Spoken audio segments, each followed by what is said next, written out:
The red and blue lights filled my mirrors so suddenly that my hands locked on the steering wheel before my mind caught up. My heart slammed hard enough to shake my ribs. I slowed, pulled over, and forced myself to breathe evenly, even as my pulse refused to listen. I had done nothing wrong.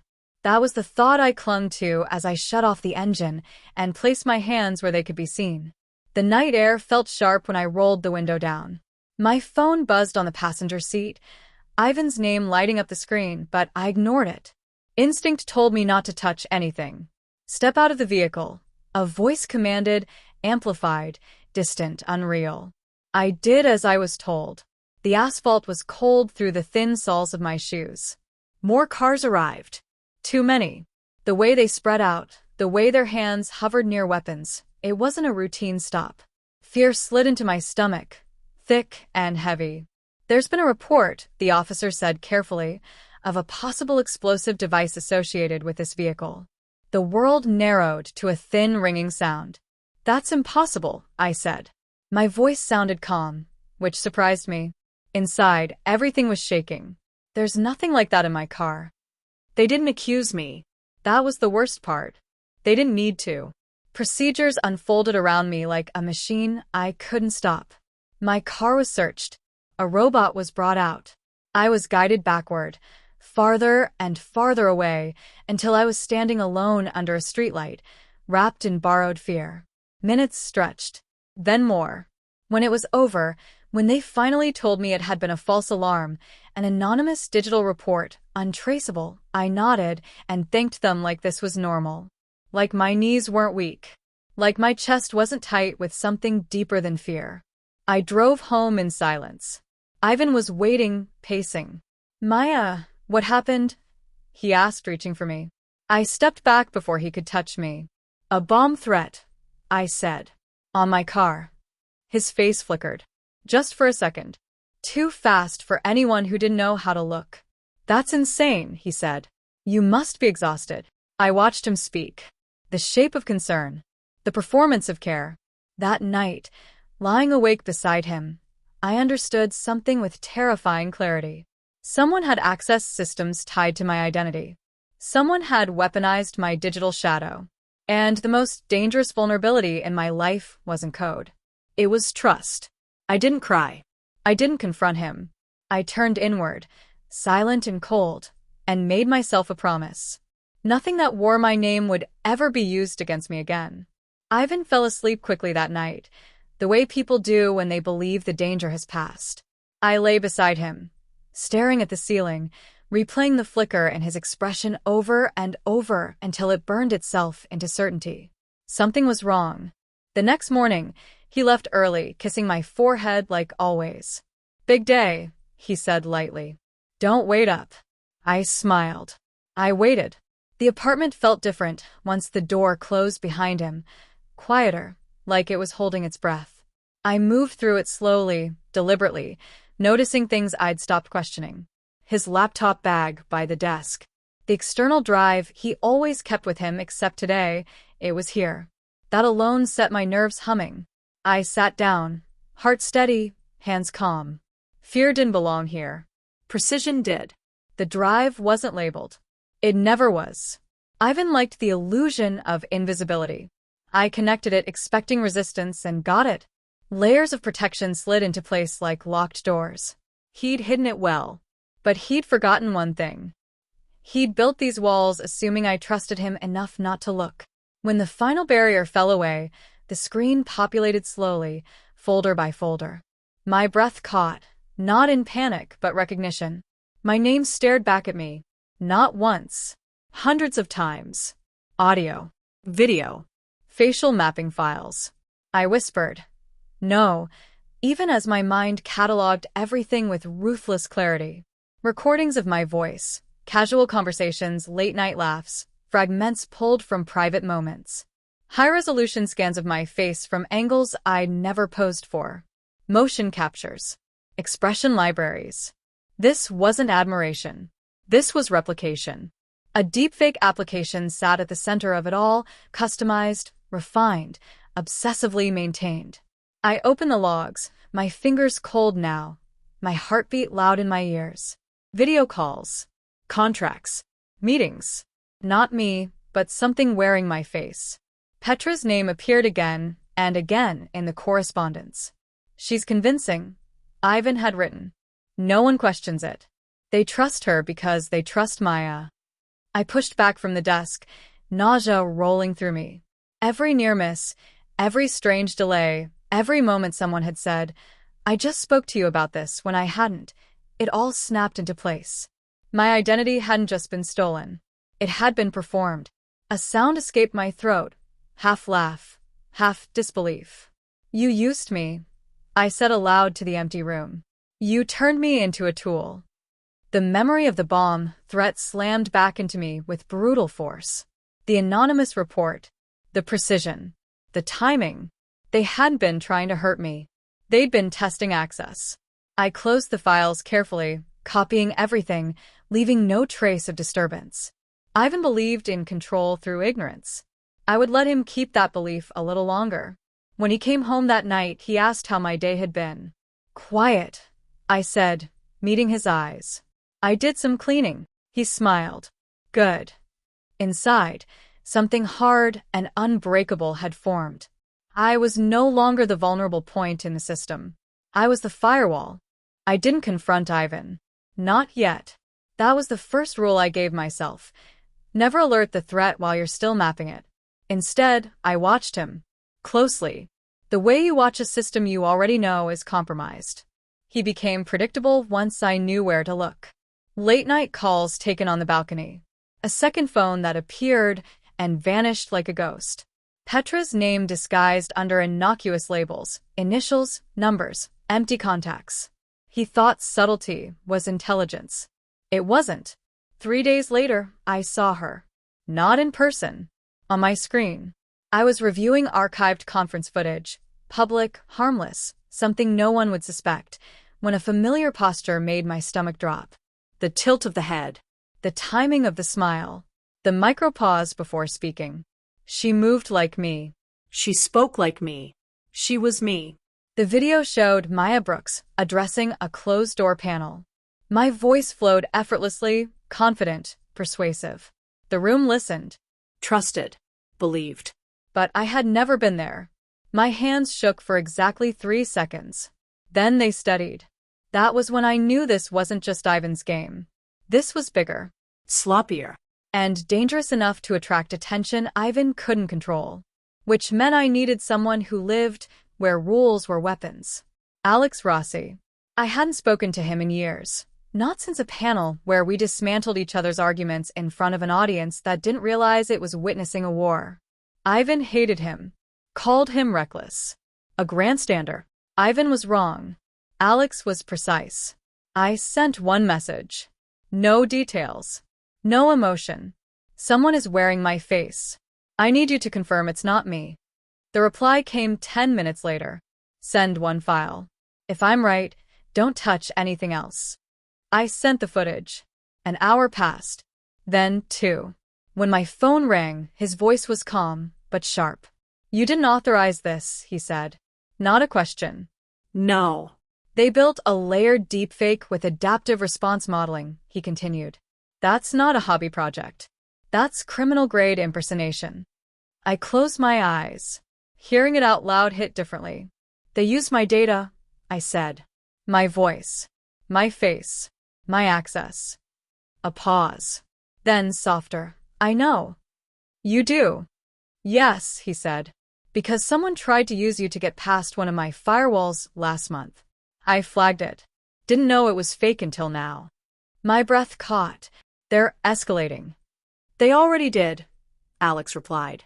And if authorities are involved, you're the fall guy. Silence stretched between us, heavy but aligned.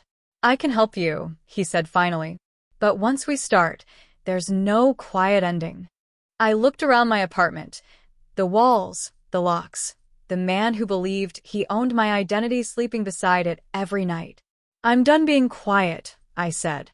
Alex exhaled, almost a laugh. Good. Then we do this properly. When the call ended, fear tried to creep back in. I didn't let it. For the first time since the roadblock, since the flashing lights and raised weapons, I felt something else rise instead. Control. And somewhere beneath it, the spark of something dangerous and unexpected. Trust. The first thing Alex taught me wasn't technical. It was psychological. Never erase yourself, he said over an encrypted call. That's what guilty people do. You document. You anchor. So instead of wiping my digital footprint, I reinforced it. I timestamped my presence everywhere. Harmless check-ins, authenticated logins, subtle biometric confirmations layered invisibly into my daily routines. If someone tried to wear my face again, the timeline would betray them. Ivan noticed. He always did when control shifted. You've been busy, he said one evening, leaning against the kitchen counter, watching me the way a surveillance camera watches, pretending intimacy while scanning for anomalies. Work, I replied. Neutral. Boring. True enough. He smiled, but it didn't reach his eyes. You always say that. And you always accept it, I said, meeting his gaze for a beat too long. Something flickered. Suspicion, maybe. Or irritation. He wasn't used to resistance unless he engineered it himself. That night, Alex and I went deeper. He mapped the deepfake architecture like a forensic autopsy. They're not just impersonating you, he said. They're rehearsing you, feeding the model emotional responses. Your cadence under pressure. Your moral tells. Petra's fingerprints were everywhere. Sloppy in places. Overconfident in others. Ivan, on the other hand, was cautious. Which meant he believed he was untouchable. That was our opening. I want you to let them use me again, I told Alex. He went silent. On my terms, I added. We give them a door that looks real, but leads nowhere. You know what that risks, he said. I already lived the worst of it, I replied. A gun pointed at my car because someone decided my identity was disposable. Another pause. Then, quietly, I won't let that happen again. The way he said it, certain, grounded, settled something in my chest I hadn't realized was still rattling. We built the decoy identity together. A flawless, tempting version of me, seated with just enough credibility to draw them in. A professional opportunity, too perfect to ignore. It worked faster than I expected. Petra took the bait within 48 hours. I saw the access request before Ivan did. That night, Ivan came to bed restless. He didn't touch me, didn't try to pretend. He stared at the ceiling like a man counting exits. Do you trust me? He asked suddenly. The question almost made me laugh. I used to, I said instead. He turned toward me sharply. And now?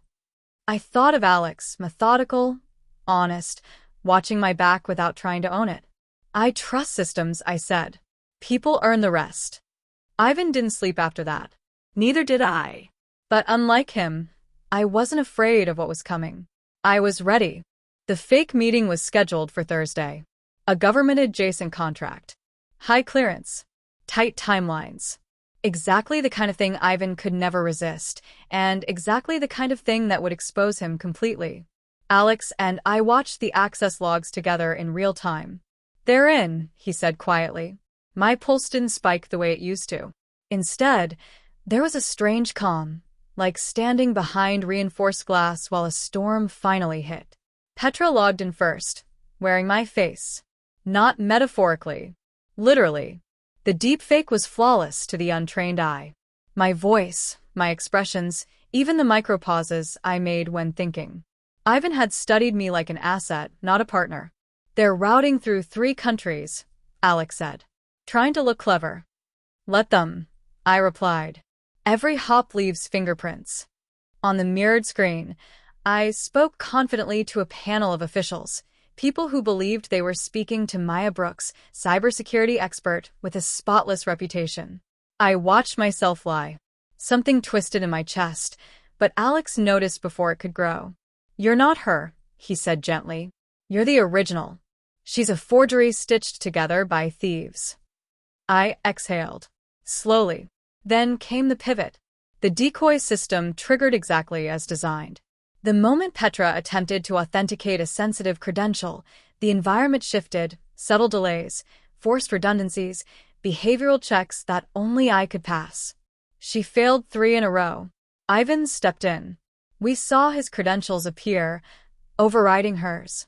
He was panicking now, breaking his own rules. And that's when Alex hit record. Confirmed, he murmured. Direct identity fraud. National security implications. My hands were steady as I forwarded the full packet, logs, recordings, biometric mismatches, to the appropriate authorities. No dramatics. No revenge monologue. Just truth, delivered cleanly. Ivan called me 10 minutes later. I didn't answer. He texted instead. Something's wrong. We need to talk. I looked at Alex. He finally realized the system doesn't belong to him anymore. Alex nodded. Do you want me to shut him out completely? I hesitated. Not out of fear, but because endings matter. No, I said. Let him see the door closing. The next alert came fast. Petra's access terminated.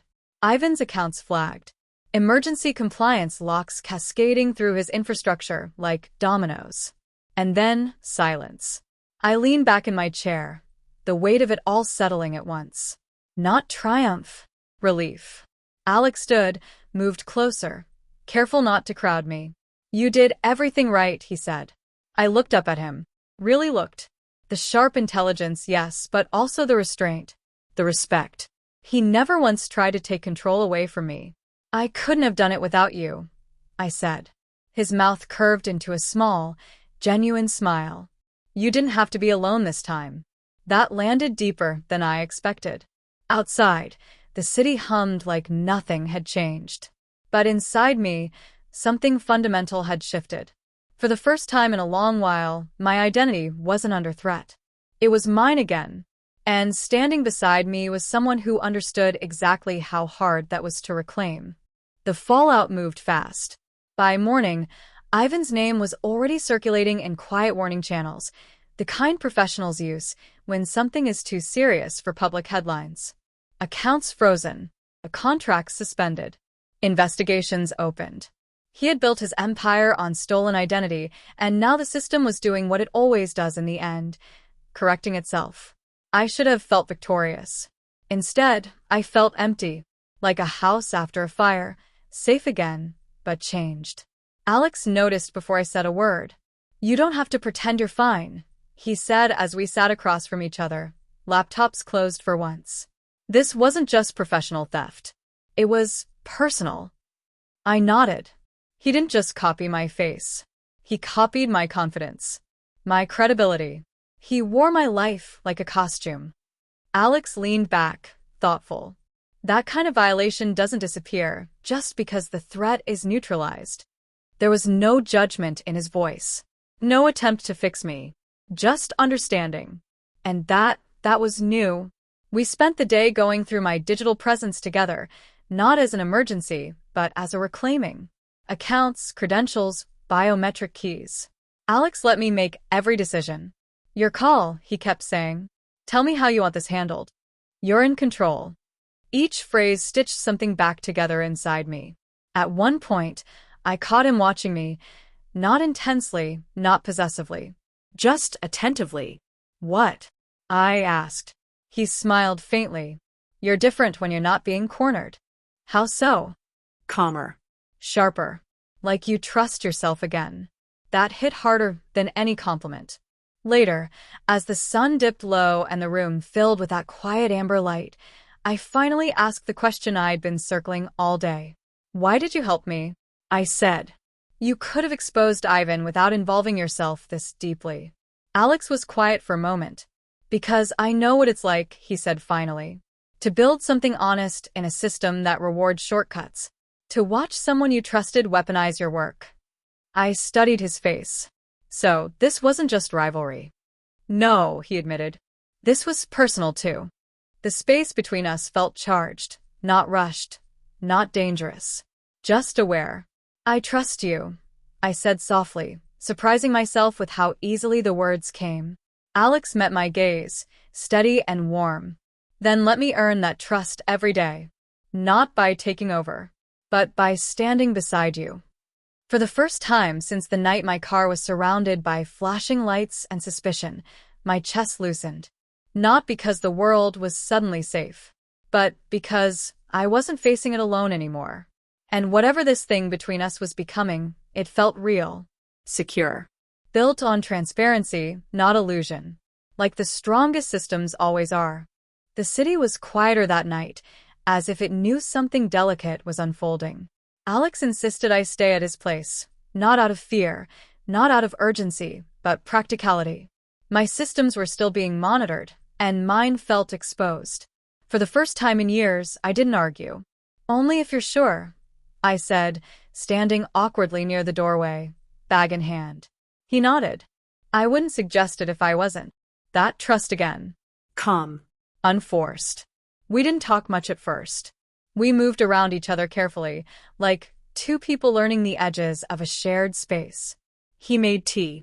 I watched his hands, steady, precise, gentle in a way that had nothing to do with control.